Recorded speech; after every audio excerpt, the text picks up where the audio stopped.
Então, você já ouviu a história sobre o cara que ficou viciado em matemática? Não, eu não tô falando do Pedro, o nosso analista aqui de bancos da Barros. Mas também não tô falando assim de qualquer cara, né? Eu tô falando de John Maynard Keynes, que é praticamente o papa quando o assunto é dinheiro. Acontece que até os gênios têm suas paixões, né? E a de Keynes era a matemática. Isso nos lembra aí que, por trás de todas essas fórmulas complexas e jargões financeiros que você deve estar cansado de escutar aí no YouTube, há mais uma certa beleza nesses números, né? Sabe como eles podem te contar aí uma história melhor até, às vezes, que belos e grandes romances. Um filme bem carismático, cativante. E você sabe que Keynes, ele também não era apenas um teórico, né?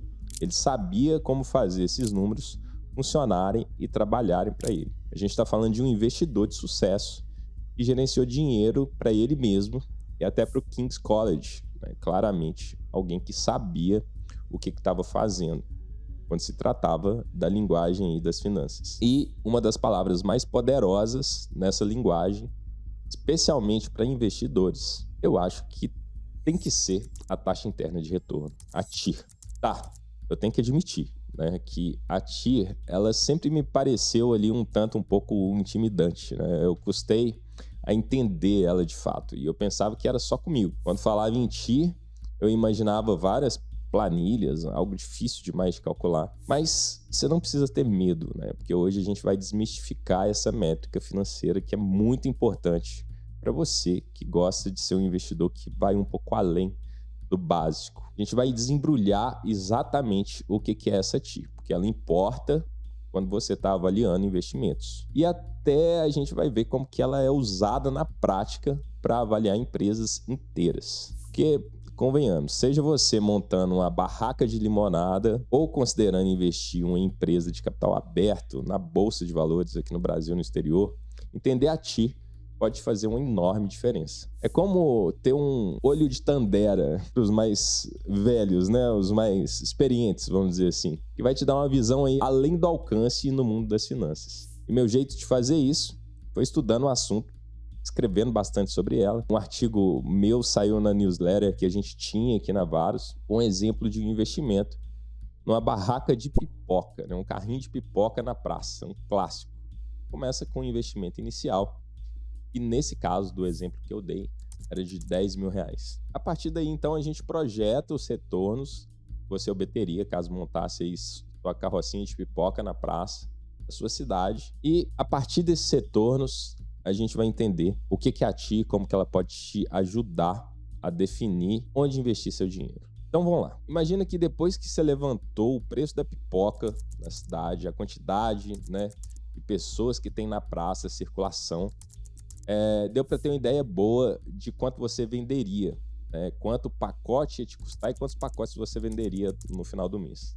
Contando tudo que o negócio vai precisar pagar, você viu que em 4 anos vai receber cerca de R$20 mil. E quando eu falo que o negócio vai precisar pagar, porque você vai ter despesas, né? Despesas vai ter o custo do produto que você está vendendo, com a matéria-prima, você vai ter despesa com manutenção do seu carrinho de pipoca, taxas para a prefeitura, etc.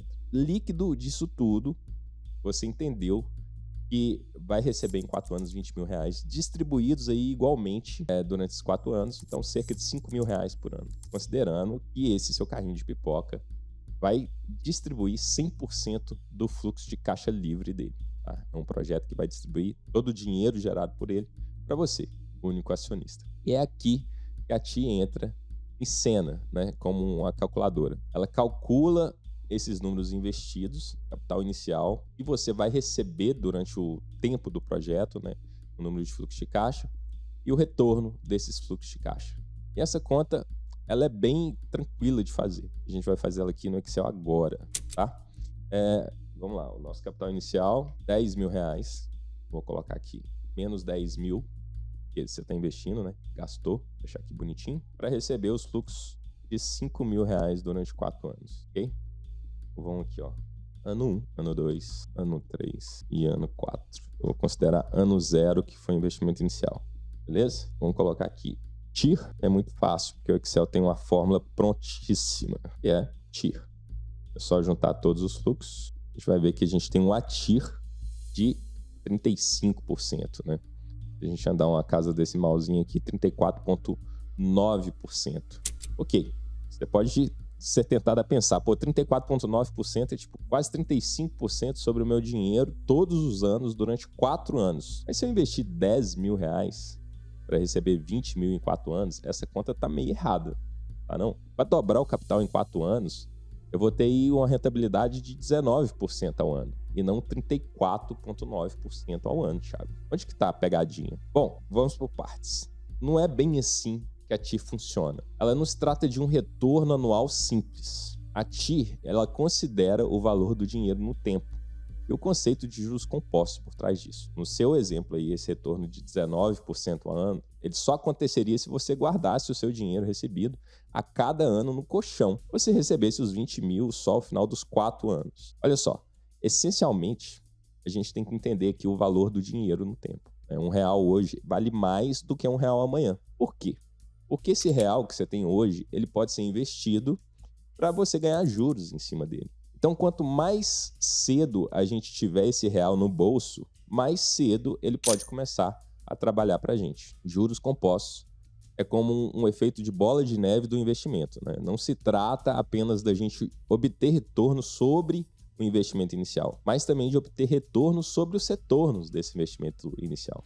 Olha só, para a TIR de fato ser considerado retorno, a gente tem que considerar que esses 5 mil reais aqui, ó, eles vão ser reinvestidos à própria TIR, tá? Então a gente está considerando que esse valor aqui do ano 1, eu vou colocar aqui, igual, ele vai gerar no ano 2, 5 mil mais 34%.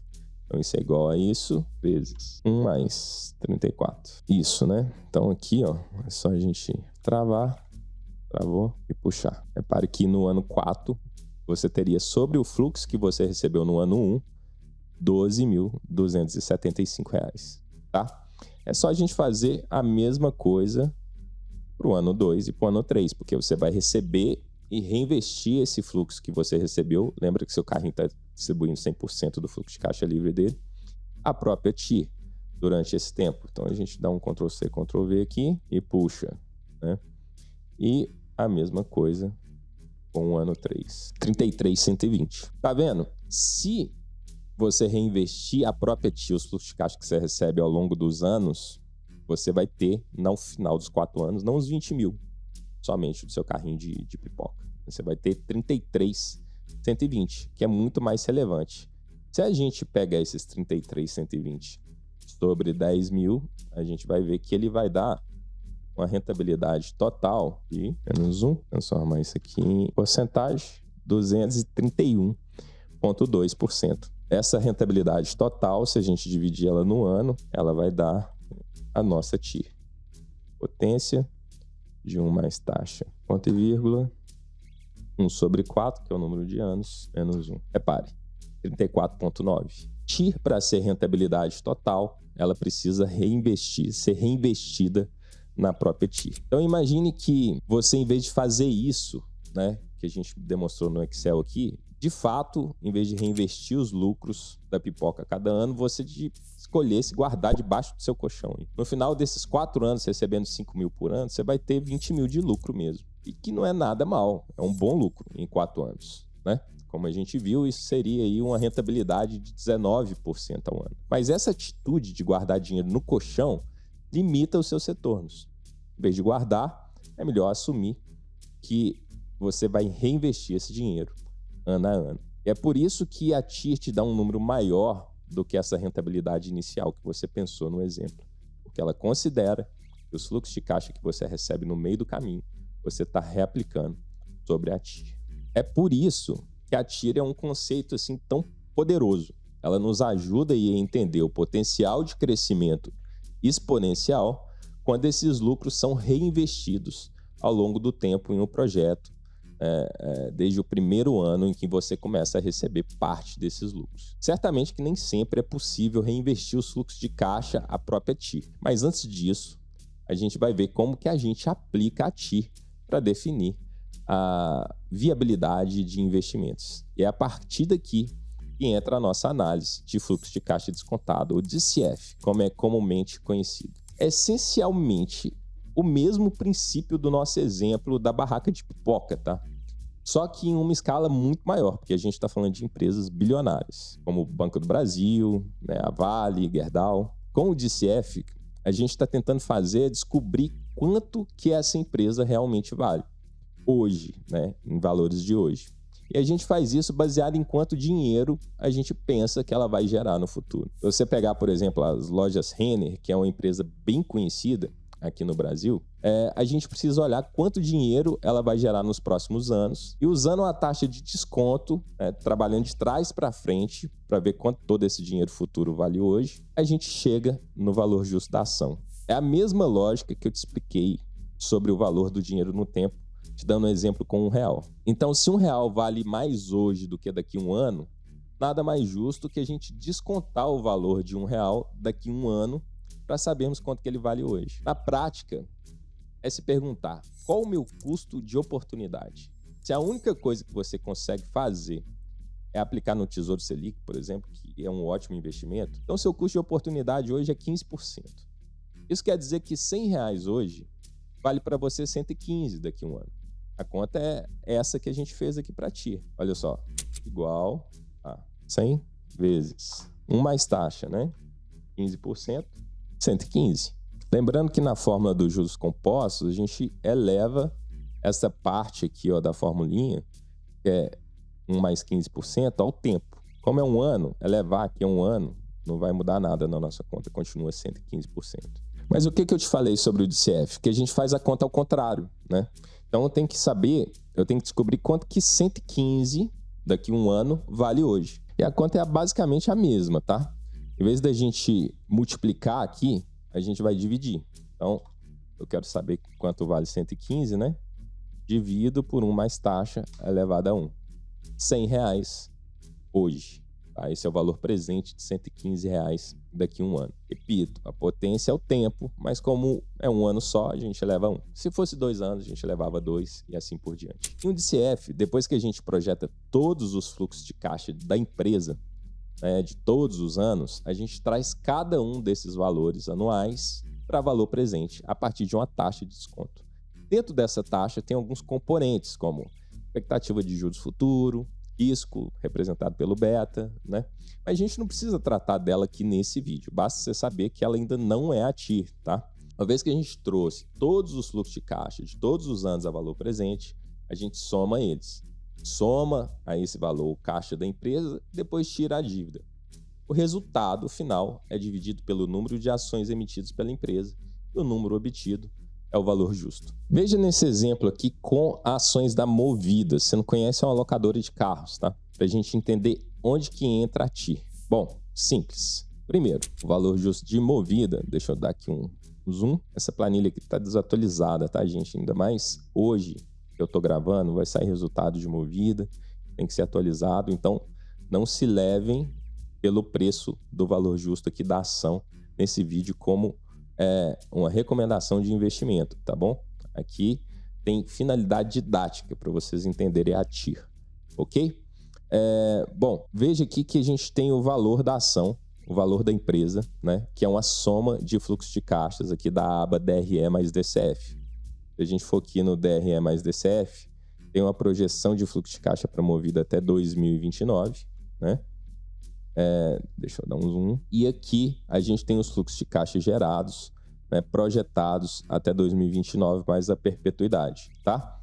Aqui já é o valor descontado pela taxa de desconto que eu falei para vocês. Então, se a gente somar isso aqui, nós vamos ter 23 bilhões de reais aproximadamente, e nada mais é que o valor justo encontrado para a ação, para a empresa como um todo. Como que a gente acha o valor justo da ação? Muito simples, tira a dívida da empresa, que é bastante grande, soma o caixa, né, e divide pelo número de ações emitidas. Veja, soma, né, isso aqui tudo, divide pelo número de ações emitidas pela empresa, a gente chega no valor justo de R$ 12,75, tá? Mas onde entra a TIR, Thiago? Bom, a TIR é basicamente qual que é a taxa máxima que a gente pode usar como taxa de desconto para descontar os fluxos de caixa que eu mostrei para vocês, que a gente projetou para a empresa para chegar no preço que o mercado está pagando para a empresa hoje em dia. Isso quer dizer que ela vai ser a sua taxa de retorno? Não. Mas vamos chegar nisso aqui primeiro. Olha só, repare que aqui a gente tem uma automação para calcular a TIR de forma, né, automática. A cotação na época que eu fiz esse valuation aqui, ela estava em R$ 8,81 e o valor justo que a gente achou foi de R$ 12,75. Né? Se a gente pegar essa taxa aqui, 35,22, e for na nossa taxa de desconto, para que é 8/8 de 25, né? Quando eu fiz essa planilha, 35,22, e substituir aqui no custo de capital próprio, que é a taxa de desconto dos acionistas. Não vou te explicar tudo sobre taxa de desconto hoje, tá? Que não importa. O que nos importa é que a TIR. Você vai ver que o valor justo para a ação vai ficar igual ao valor da cotação, certo? Isso quer dizer que se você comprar a empresa nesse valor de 8,81 hoje e ela gerar os fluxos de caixa que você projetou para ela nos próximos anos, esse investimento vai ter uma TIR de 35,22%, certo? Tiago, a gente descobre a TIR assim, chutando a taxa, né, até a gente igualar o valor da ação ao valor da cotação, chutando a taxa de desconto, o CAE, né, o custo de capital próprio da empresa? Sim, essa é a forma mais fácil, né, de você fazer isso. Você pode automatizar igual a gente faz, mas você também pode ir chutando esse valor até conseguir igualar o valor justo encontrado ao da cotação, tá bom? Essa é a sua taxa de retorno? Não, não é. Não necessariamente. A TIR, ela nos ajuda a tomar a decisão certa, tá? Ela vai nos dar uma maneira de comparar a atratividade de diferentes oportunidades de investimento, mesmo que seus fluxos de caixa ocorram em momentos diferentes. Por exemplo, se a TIR for maior que a taxa de desconto que você usou para a empresa analisada, né, que é basicamente aí o custo de oportunidade do sócio de investir nessa empresa, quer dizer que o investimento vale a pena. Ela pode, no máximo, ser considerada aí uma proxy do retorno de longo prazo, né? Uma aproximação do que você vai obter se você acertar os fluxos de caixa que você projetou para essa empresa. Mas tem umas condições. Vai ser se e somente se a gente considerar coisas, por exemplo, que a empresa vai reinvestir 100% do fluxo de caixa dela no negócio e conseguir retornos iguais à TIR. Ou, se ela distribuir parte desse fluxo, você vai conseguir retornos iguais à TIR se aplicar esse dinheiro sozinho, depois de receber os dividendos, né? Nem que seja reinvestindo o dinheiro na empresa, comprando mais ações da empresa, se a empresa conseguir seguir investindo e ter um retorno igual a TIR que você achou no momento do seu valuation. No mundo real, isso é muito difícil, tá? As empresas acabam que tomam decisões ruins de vez em quando. Envolvem taxas de retornos aí ruins, piores que a TIR. Ou mesmo que sejam boas, menores do que aquela que você achou no momento que você fez seu DCF. Além disso, empresas sofrem competições, problemas regulatórios, fiscais, com consumidores. E tudo isso pode afetar também os fluxos de caixa futuro que você projetou. E se afetar para baixo o fluxo de caixa futuro, por exemplo, afeta a TIR também. É por isso que chama, né, gente, renda variável. Existe esse risco. Sem contar que elas podem distribuir dividendos e os investidores investir a taxas menores que a TIR. Por isso, na prática, a TIR dificilmente vai ser seu retorno de longo prazo certinho, tá? Mas certamente ela vai poder ser usada como uma excelente aproximação desse retorno de longo prazo. Melhor ainda, ela sempre vai poder ser usada para te ajudar a decidir sobre como alocar capital em uma empresa, em um projeto, né? Você deve decidir pela alocação ou não, principalmente quando você conseguir compará-la ao seu custo de oportunidade. E o que é comparar o custo de oportunidade? Lembra da taxinha que tinha aqui? Custo de capital próprio, 27,49%, menor do que a TIR encontrada. Se é menor do que a TIR, é bem possível. Isso é um bom sinal de que um investimento, ele de fato, vale a pena. É por isso que a TIR, ela deve ser apenas um ponto de dados entre muitos outros que você precisa analisar quando toma uma decisão de investimento, tá? E como dizem, não coloque todos os ovos numa cesta só. Ou, nesse caso, né, não baseie toda a sua estratégia de investimento em uma única métrica, mesmo que seja aí uma métrica mais sofisticada como a TI. O ideal mesmo é considerar aí o quadro geral, né? Considerar pontos de vista alternativos e não ter medo de fazer perguntas difíceis, né? Então, da próxima vez que você for tentado por uma oportunidade de investimento que prometa aí a lua às estrelas, apenas se lembre do que a gente aprendeu hoje, tá? Qual é a TI? Faça essa pergunta, mas também quais são as suposições subjacentes a esse modelo? Quão realistas são essas projeções? Investidores informados não estão apenas em busca aqui de esquemas para enriquecer rapidamente o mercado de ação. Eles estão nisso para o longo prazo, tomando decisões inteligentes e calculadas, estão aí alinhadas com seus objetivos financeiros. Beleza? Bom, eu espero que eu tenha conseguido clarear como que funciona a TI no modelo de fluxo de caixa descontado, como que a gente usa ela para decidir sobre os nossos investimentos em ações, principalmente. Se tiver ficado alguma dúvida, deixa aí nos comentários. Eu vou fazer questão de responder a todos eles. Beleza? Aquele abraço e até o nosso próximo vídeo. Valeu!